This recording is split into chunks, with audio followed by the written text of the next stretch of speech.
तो हेलो दोस्तों, क्या हाल है।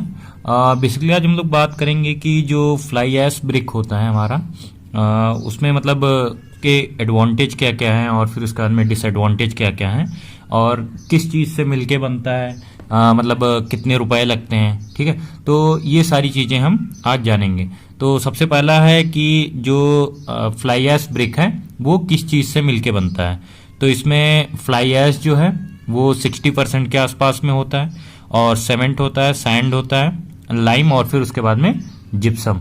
इतनी चीज़ों से मिलके हमारा फ्लाई ऐश ब्रिक बनता है। और इसके बाद में अगर आगे हम बात करें कि कितने साइज़ का अवेलेबल होता है ये मार्केट में, तो ये जो स्टैंडर्ड साइज का ही अवेलेबल होता है, जो कि जितने साइज का ब्रिक होता है इसमें 190 इंटू 90 mm का। ठीक है, ये स्टैंडर्ड साइज हो जाएगा, स्टैंडर्ड मॉड्यूलर साइज। और नॉन मॉड्यूलर में 230 इंटू 110 इंटू 70, ये मतलब इतने साइज का अवेलेबल होता है मार्केट में। इसके बाद में इसकी अगर ड्राई डेंसिटी देखें, जो फ्लाई ऐश ब्रिक होता है इसका अगर ड्राई डेंसिटी देखें तो ये क्लास के हिसाब से वैरी किया करता है, मतलब ऊपर नीचे हुआ करता है। तो इसमें जो ये 1700 से लेकर 1850 kg पर m3 ये इसकी ड्राई डेंसिटी होती है। और फिर अगर कंप्रेसिव स्ट्रेंथ की बात करें तो अगर IS कोड के हिसाब से देखें तो ये 3.5 से लेकर 35 न्यूटन पर mm² तक होना चाहिए IS कोड से। लेकिन जो मार्केट में अवेलेबल है उसमें ये मैक्सिमम जो जाता है वो 7.5 न्यूटन पर mm² ही जाता है, जो मार्केट में अवेलेबल है। इसके बाद में अगला पॉइंट हमारा है कि वाटर एब्जॉर्प्शन जो है वो कितना होता है।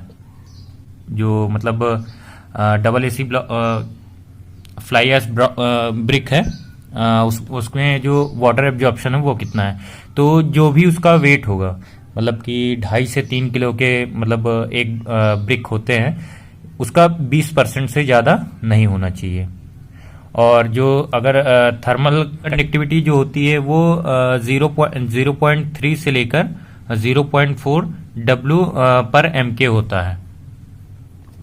और फिर अगला पॉइंट जो हमारा है वो साउंड इंसुलेशन कितना है, मतलब कि नॉइज जो है वो कितना ट्रांसमिट हो सकता है। जो 100 mm की अगर मतलब कोई वॉल है 100 mm का फ्लाई ऐश ब्रिक का, तो इसमें 37 से लेकर 39 dB तक ये आपका वॉइस मतलब जो साउंड ट्रांसमिट होता है।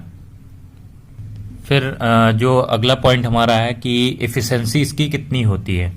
ठीक है, तो मोटार कंजप्शन में अगर देखें तो इसमें मतलब अगर मोटार में देखें तो मोटार जो होगा हमारा वो कम यूज होता है, क्योंकि जो सरफेस हमारा होता है इसमें स्मूथ होता है। और फिर जो अगला है कि कितना मतलब वेस्टेज इसमें होता है, तो वेस्टेज हमारा 10% तक हम लेकर चलते हैं, लेकिन इसमें अगर रेड ब्रिक के हिसाब से देखा जाए तो बहुत कम होता है, लेकिन हम 10% एक्स्ट्रा लेकर चलते हैं। और अगर कॉस्ट की बात करें तो कॉस्ट तो वैसे मतलब इसका कम पड़ता है अगर मतलब फ्लाई ऐश ब्रिक का देखें, लेकिन मोटार की वजह से जब इसकी चुनाई कराते हैं तो इसमें जो मोटार लगता है उसकी वजह से इसकी जो कॉस्ट पड़ती है वो ज़्यादा पड़ जाती है।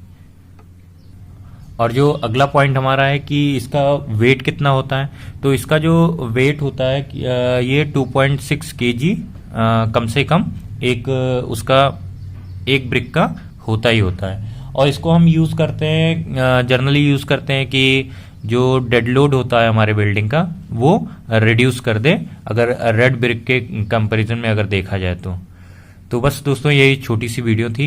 अगर मतलब अच्छा लगा हो तो चैनल को सब्सक्राइब कर दें और अपने दोस्तों में शेयर करें और अपने भाई को सपोर्ट करें। Okay, thank you.